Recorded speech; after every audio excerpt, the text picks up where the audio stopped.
Hi, my name is Ailda Gerard. I'm farming here on Brookfield Farm in Tipperary on the shores of Lough Derg. The farm is 30 hectares and you'd call it quite a diverse farm. So I have about a third of the land is in broadleaf trees. Behind us is a native woodland that we've planted in quite a few coops of native oak because the wood was quite undiversified. It was mostly ash. Down below on the farm, the main farm, we have another 6 or 7 hectares of broadleaf trees, and I also used to do tillage farming, but now I do experimental crops like Jerusalem artichoke and yacon, hemp, and growing multi-species grassworts, which at the moment I'm cutting for forage. All of the farm now is either fully converted to organic or in conversion to organic.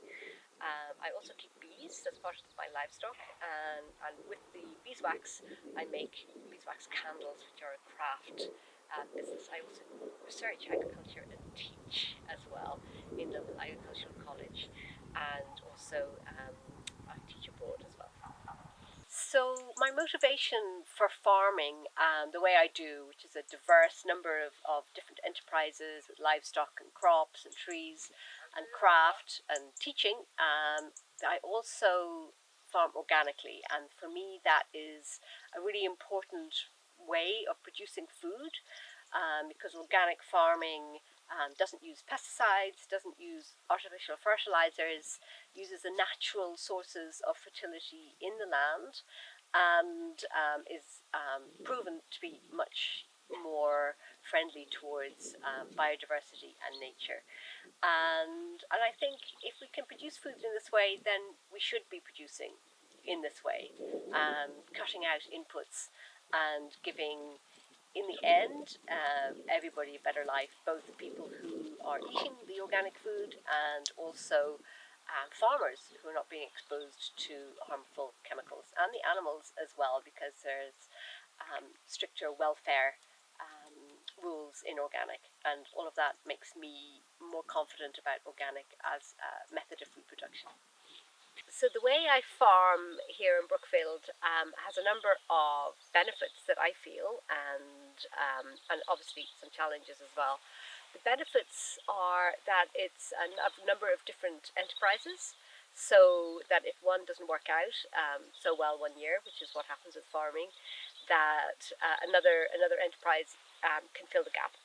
And another advantage is by farming close to nature, which is what I'm learning to do, and this way I'm trying to farm, means far fewer inputs, so my input costs are less. And I also use contractors for some machinery operations, so I don't have to buy machinery, so that keeps my input costs and my investment costs down. I also use trees, agroforestry, for shelter for animals in the winter, so I don't have to have sheep housing in the same way. They're very sheltered in the woods where they're overwintering. The challenges, with diversity, you get a more complicated system. So there's never a season when I'm not active on something. Like it's the winter time now, so the winter time is fencing, potato digging, and forestry. That's what happens in the winter. In the spring, there's lambing, and there's building up for the build up for bees. So preparing, making sure I've got all the equipment and the hive equipment right, and teaching. Summer is a lot of visitors coming to the farm, which is great, doing farm tours, and then harvesting. There's harvesting the forage crops, there's harvesting the fruit, and heading into the autumn. And then there's all the processing of the honey and the jarring, and so there's never a moment where where you're not actually really active at something. But it's great overall. I really enjoy it. I think agriculture has a great future in Ireland.